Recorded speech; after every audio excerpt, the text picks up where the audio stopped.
अस्सलाम वालेकुम, मैं हूं आपका होस्ट रुमान। उम्मीद है आप सब खैरियत से होंगे। आज मेरे पीछे एक बड़ी स्पेशल गाड़ी आप देख रहे होंगे।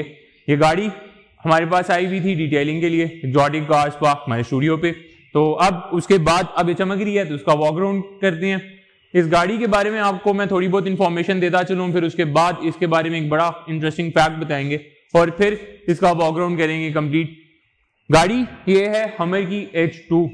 जनरल मोटर्स ने लॉन्च की थी ये गाड़ी, और जब 1999 की बात है, जब मैं अभी आंखें खोल रहा था, तो तब जनरल मोटर्स AM जनरल से इसके राइट्स खरीद रहे थे, इसकी डिस्ट्रीब्यूशन और इसकी मार्केटिंग के। बेसिकली ये हमर H1 जो थी, जो अमेरिकन आर्मी यूज़ करती है और उसको यूज़ करते हुए अफगानिस्तान में बड़ी तबाही मचाई थी। उसके बाद ये गाड़ी बड़ी फेमस हुई थी और फिर उसी को देखते हुए सेम उसी पैटर्न के ऊपर सिविलियंस के लिए ये हमर H2 ये वेरिएंट निकाला गया था। तो H2 बेसिकली एक फ्लॉप गई थी ये SUV कैटेगरी में, क्योंकि at the time of recession 2007-2009 में ये गाड़ी 6.2 लीटर इंजन के साथ आती है, तो इसका जो फ्यूल इकॉनमी थी वो बहुत बुरी है।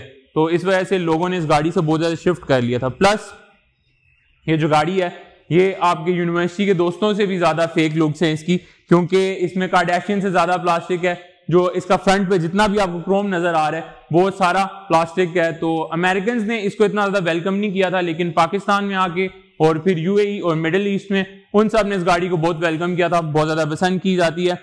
ये बहुत अच्छी ऑफ रोडर भी है और ये गाड़ी अपनी लुक्स की वजह से, गैंगस्टर लुक्स की वजह से बहुत ज्यादा सेल हुई भी है इन रीजन में। खास तौर में अरब्स ने इसको बहुत ज्यादा पसंद किया है। और एक और इंटरेस्टिंग फैक्ट इस गाड़ी के बारे में ये है कि आजकल एक ड्रामा बड़ा फेमस हुआ है परिजाद। तो ये जो उस्मान सीमा साहब हैं, जो इस गाड़ी के ऑनर हैं, उन्हीं का घर उस ड्रामे में इस्तेमाल हुआ है। और प्लस उनकी ब्राउन रेंज रोवर बड़ी फेमस हुई है। तो ये मजहर भाई हैं हमारे, जो ये गाड़ी हमारे पास आज लेके आए हैं। तो चलते हैं, इसका वॉक अराउंड करते हैं, इसके स्पेक्स और फीचर्स वगैरह देखते हैं और ये देखते हैं कि क्या वो चीजें हैं जो इस गाड़ी को इतना स्पेशल बनाती हैं। ये गाड़ी 1,80,00,000 रुपए की थी लेकिन at the time of import, लेकिन अभी ये गाड़ी काफी महंगी है। लेकिन फिर भी इतने में आपको लैंड क्रूजर मिल जाती है। लैंड क्रूजर की जगह ये गाड़ी चूज करना, तो थोड़ी सी इस फैक्ट को भी एक्सप्लोर करेंगे। उम्मीद है आप सबको वीडियो पसंद आई होगी। चैनल को जरूर सब्सक्राइब किया करें और हमारी आने वाली वीडियोस देखने के लिए बेल आइकन को जरूर प्रेस किया करें। Thank you. स्टार्ट करते हैं हम इस गाड़ी की लुक से और स्पेसिफिकली इसके फ्रंट से। वाइड एंगल में जाते हैं और फिर आपको ये गाड़ी कंप्लीट नजर आएगी। टैंक का पूरा यहाँ पे खड़ा हुआ लुक्स इसकी कंप्लीट जो है वो हमर H1 के डिजाइन पे बनी हुई है। बेसिकली जो इसकी बॉडी है इस गाड़ी की, फ्रंट वो शेवी का एक हैवी ड्यूटी पिकअप ट्रक था उसका था। जो इसका मिड सेक्शन है वो जनरल मोटर्स ने खुद डिजाइन किया था और फिर जो रेयर था वो शेवी ताहो से लिया गया है। तो बेसिकली ये गाड़ी आप देख रहे हैं, एक बहुत ही अपीलिंग पैकेज है, बहुत खूबसूरत और बड़ा ही एक डिस्टिंक्टिव इसकी लुक्स हैं, खास तौर पे इन ब्लैक आउट विंडोज के साथ। तो फ्रंट पे आप देखें तो आपके पास जैसे कि सिग्नेचर आता था उसमें भी, और अब हमर जो EV आ रही है उसमें आपके पास यहाँ पे ये जो ग्रिल है, ये मैंने पहले जैसे बताया था कि ये सब क्रोम है, ये प्लास्टिक है। और इसमें एक डाउन साइड यही थी कि इसमें कोई भी आपके पास एल्यूमिनियम या कोई एलॉय नहीं यूज हुआ था। इन सब के ऊपर हमर की बैजिंग हुई हुई है। आप इसकी लाइट्स देखें तो ये चेंज करके इस टाइम LED लगी हुई हैं, नीचे फॉग भी LED हैं, इंडिकेटर्स ये जो लाइट्स हैं इसकी ओरिजिनल हैं। लेकिन इस गाड़ी में एक चीज है कि इसमें हर तरफ हमर और H2 की बैजिंग है। H2 की आपको बैजिंग नजर आएगी नीचे इन फॉग लैम्प्स के साथ भी, इसी तरह ये कंटिन्यू हो रही है और इसके डोर्स के ऊपर भी। फिर अगर आप रेयर पे चलें तो यहाँ पे भी ये H2 के रिफ्लेक्टर्स लगे हुए हैं। तो हर तरफ तकरीबन H2 की बैजिंग है और आपको ये बार बार रिमाइंड कराया जा रहा है कि आप हमर चला रहे हैं, या देखने वालों को ये बताया जा रहा है कि यार ये गाड़ी हमर है। तो बेसिकली इसमें ये सेकंड जनरेशन है। इससे पहले वाली जो जनरेशन थी वो H1 है और वो हमवी के नाम से मशहूर है, और वो ओरिजिनल जनरेशन है जो कि मिलिट्री पर्पसेस के लिए इस्तेमाल होती थी। और फिर उसके बाद उसको कॉपी करते हुए, मतलब उस सेम लेआउट को सिविलियंस के लिए ये गाड़ी इंट्रोड्यूस कराई गई थी। इसमें फ्रंट में ये आफ्टर मार्केट सेफगार्ड लगा हुआ है। जबकि आप हुड देखें तो इसके बारे में इंटरेस्टिंग फैक्ट एक ये है कि ये जो हुड था इसमें जो ओरिजिनल H1 आती है उसके अंदर यहाँ पे से हुक्स निकली हुई हैं जो डायरेक्टली चैसी के साथ माउंटेड है। तो जब वो उनको हेलीकॉप्टर से ड्रॉप कर देते थे गाड़ी को बैटलफील्ड में, तो उसके लिए इस्तेमाल होती थी। लेकिन इस हुड में ये एज एन ऑर्नामेंट है और एक ये शो पीस है। इसके स्पेसिफिक पर्पस यही है कि आप इसको पकड़ के तो इसका हुड, इसकी इंजन बे खोल सकते हैं। वो अभी मैं आपको दिखाता हूँ, वो एक बड़ी इंटरेस्टिंग सी चीज है। बाकी आपको यहाँ पे हर तरफ क्रोम नजर आएगा। ये अभी मजर भाई बता रहे थे कि आफ्टर मार्केट लगा हुआ है और इन मिरर्स में भी, क्योंकि इसके अंदर स्पेसिफिकली जो क्रोम व्हील्स फैक्ट्री से आते थे वही आते थे। बाकी इन्होंने क्रोम इसमें बाकी एड ऑन्स खुद लगवाए हुए हैं। यहाँ पे आप डोर हैंडल्स के ऊपर भी क्रोम देख रहे हैं, फिर आप फ्यूल कैप के ऊपर देखेंगे कि क्रोम है। फिर आप रियर में चलें तो फिर से ये जो वेंट्स दिए हुए हैं ये सारे फेक हैं और ये फंक्शनल नहीं है बिल्कुल भी, लेकिन स्टैक्ड इसकी लाइट्स हैं। बाकी पीछे आपके पास ये शवल लगा हुआ है, लेकिन ये फिक्स्ड है अभी और ये किसी भी किस्म का कोई काम नहीं कर सकता। तो गाड़ी की लुक्स काफी अच्छी हैं, इवन इतने सारे क्रोम के साथ और सब चीजों के साथ। खासतौर पे इसमें ऊपर रूफ रेल्स लगी हुई हैं। इसमें एक वेरिएंट आता है जो कि आपके पास सनरूफ वाला है और उसमें 20 इंच के जो क्रोम व्हील्स आते हैं उनके साथ स्टैंडर्ड आता है। अभी चलते हैं गाड़ी के इंटीरियर को डिस्कस करते हैं और थोड़ी बहुत इसकी हिस्ट्री वगैरह और इसकी थोड़ी टेक्निकल स्पेसिफिकेशंस को।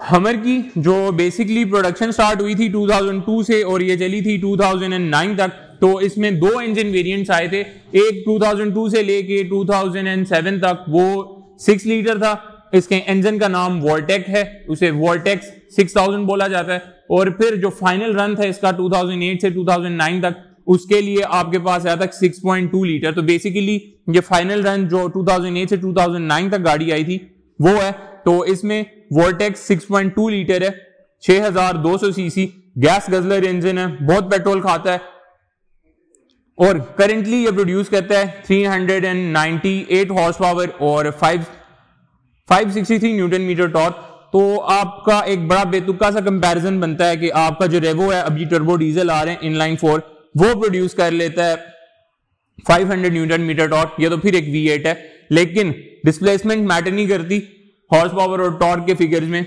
आपके पास ये इंजन जो था ये बहुत ही ज्यादा लो माइलेज देता है, 4 किलोमीटर पर लीटर देता है करेंटली इस कॉन्फ़िगरेशन के अंदर।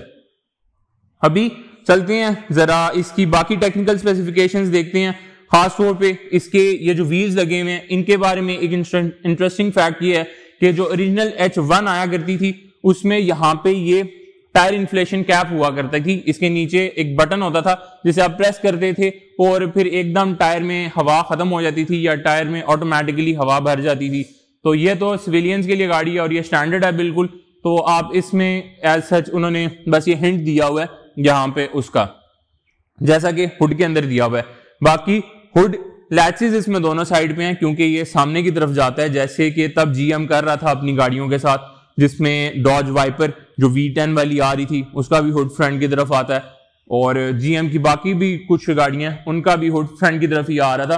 तो इसमें बेसिकली फ्यूल टैंक जो लगा हुआ है वो 121 लीटर्स का फ्यूल टैंक है इसके अंदर, जो कि काफी सफिशिएंट है आपके पास और काफी आपको ये टेंशन नहीं देता कि इसका पेट्रोल खत्म हो जाएगा। आपका फ्यूल टैंक एक बार फुल करा लिया वो खत्म हो जाएगा। लेकिन हाँ, माइलेज बहुत कम है, लेकिन जिसने 1 करोड़ या 2 करोड़ की गाड़ी रख लिया उसके लिए ये चीज बिल्कुल भी इंपॉर्टेंट नहीं है। अभी चलते हैं इसका इंटीरियर देखते हैं और फिर इसके इंटीरियर की खास चीजें डिस्कस करते हैं। गाड़ी के इंटीरियर में हम आ गए हैं और अभी मैं इसका स्टार्टअप आपको दिखाता हूँ। बड़ा मुश्किल सा, क्योंकि लेफ्ट हैंड ड्राइव है तो बड़ा मुश्किल काम है ये।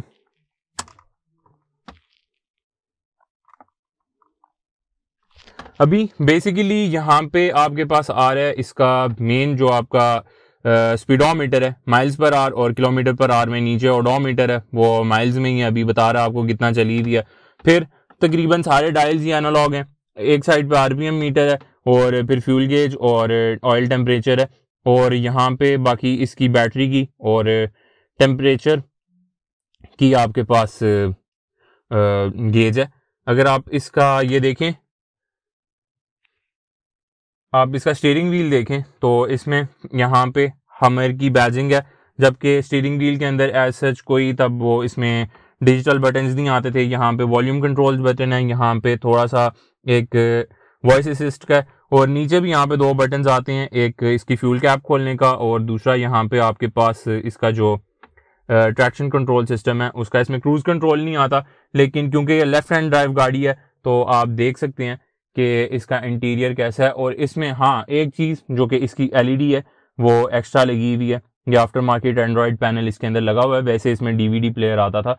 तो बाकी इंटीरियर आप इसका देख सकते हैं, थोड़ा सा डार्क है। डार्क इस वजह से है क्योंकि इसमें जो इसकी विंडोज़ का साइज़ है वो काफ़ी ज़्यादा छोटा है, और प्लस जो इसकी रियर विंडोज़ हैं वो कंप्लीट ब्लैकआउट हुई हुई हैं, तो इस वजह से लाइट बहुत कम आती है। बाकी आप इंटीरियर इसका देख सकते हैं, ब्राउन लेदर सीट्स हैं इसकी, वैसे ये आफ्टर मार्केट हैं, इसमें सीट्स लेदर की नहीं थी। बाकी ये है कि एक पैसेंजर की साइड पे यहाँ पे आपके पास एक बड़ा रगेड सा ग्रैब हैंडल लगा हुआ है जब आप ऑफ रोडिंग पे जा रहे हो, और एक इसकी एयर बैग इंडिकेशन का बटन है कि पैसेंजर का एयर बैग अभी ऑफ हुआ हुआ है। बाकी यहाँ पे इसका ग्लव बॉक्स है, और फिर अगर आप इस साइड में आए तो इसका सेंटर कंसोल है जिसमें आपके पास लेफ्ट मोस्ट साइड पे इसका डिफलॉक का बटन है जिसमें आपके फ्रंट व्हील्स इंगेज रहते हैं, और रियर वाले जो होते हैं उसमें डिफलॉक ऑन हो जाता है, पावर सारी फ्रंट पे जा रही होती है। एंड उसके बाद नीचे 4 हाई 4 लो के बटन्स हैं, ये ऑफ रोडिंग के लिए हैं क्योंकि गाड़ी ये आपकी बेसिकली 4x4 है, और ये गाड़ी स्पेसिफिकली 6 स्पीड ऑटोमेटिक है, इसमें 4 स्पीड ऑटोमेटिक भी आया करती थी। यहाँ पे इसका क्लाइमेट कंट्रोल है और ये ड्यूल जोन क्लाइमेट कंट्रोल है, रेयर वाले लोगों के लिए अलग है, तो वैसे इसे ट्राई जोन बोला जाता है। बाकी यहाँ पे इसका ट्रैक्शन कंट्रोल का, और अगर आपने टो करना है किसी चीज़ को या ट्रेलर लगाना है उसका बटन है, और फिर नीचे हाइट कंट्रोल है। हाइट कंट्रोल बेसिकली ये होता है कि अगर आप अपनी उसमें कुछ जो बूट है उसमें कुछ आप लिफ्ट करके कोई चीज़ डाल रहे हैं तो उसके लिए आप हाइट थोड़ी सी पीछे से गिरा देते हैं ताकि इसमें आसानी हो जाए। बाकी अगर आप इस साइड पे देखें तो आपके पास बटन्स आ रहे हैं जितने भी सारे हैं विंडो कंट्रोल्स के और मिरर्स के, ये देख सकते हैं आप। एक चीज़ इसके जो हैं हैंडल्स मैं आपको दिखाता हूँ इनके बारे में। हमजा एक बड़ी गलत सी बात कर रहा था लेकिन अब मैं वीडियो में वो कर नहीं सकता, तो ये काफ़ी अनकन्वेंशनल से हैं और काफ़ी इसको एक मतलब हर तरफ से ही रगेड लुक देने की कोशिश की थी उन्होंने। और प्लस एक अच्छी चीज़ इसके बारे में कि इसमें बोज का साउंड सिस्टम आता है पूरी गाड़ी में, तो साउंड सिस्टम इसका बहुत ही ज़्यादा अच्छा है। अभी चलते हैं रेयर में और वहाँ से देखते हैं इसको, काफ़ी ऊंची गाड़ी है।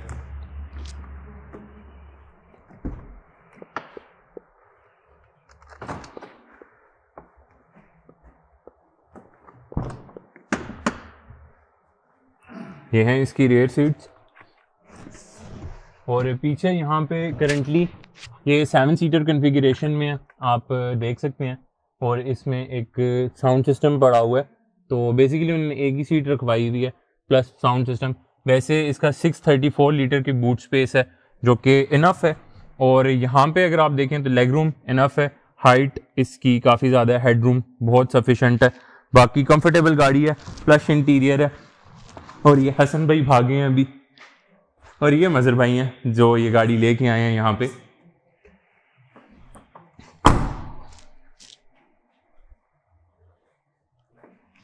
व्हील्स इसके 17 इंच के हैं जिनके ऊपर ऑल टेरेन के टायर लगे हुए हैं।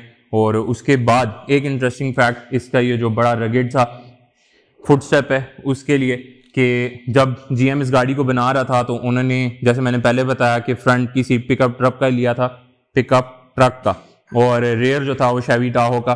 तो मिड सेक्शन उन्होंने खुद डिज़ाइन किया था इसकी ग्राउंड क्लियरेंस की वजह से, लेकिन फिर बाद में उन्होंने ये डोर स्टेप्स ऐड करके उसकी ग्राउंड क्लियरेंस ही खुद ही मार दी थी।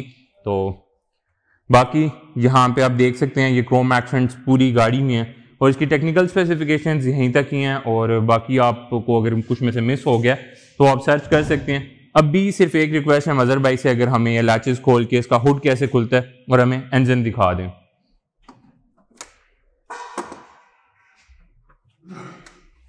दूसरी साइड से भी लैच अनटाई हो रहा है, और फिर ये इस तरह इसका हुड खुलता है। और ये ग्लोरियस V8 6.2 लीटर वोल्टेक, नाम भी इसका बड़े मज़े का है। तो ये एक कंप्लीट इंजन है इसका, और हुड खुलने के बाद ये इसकी लुक है।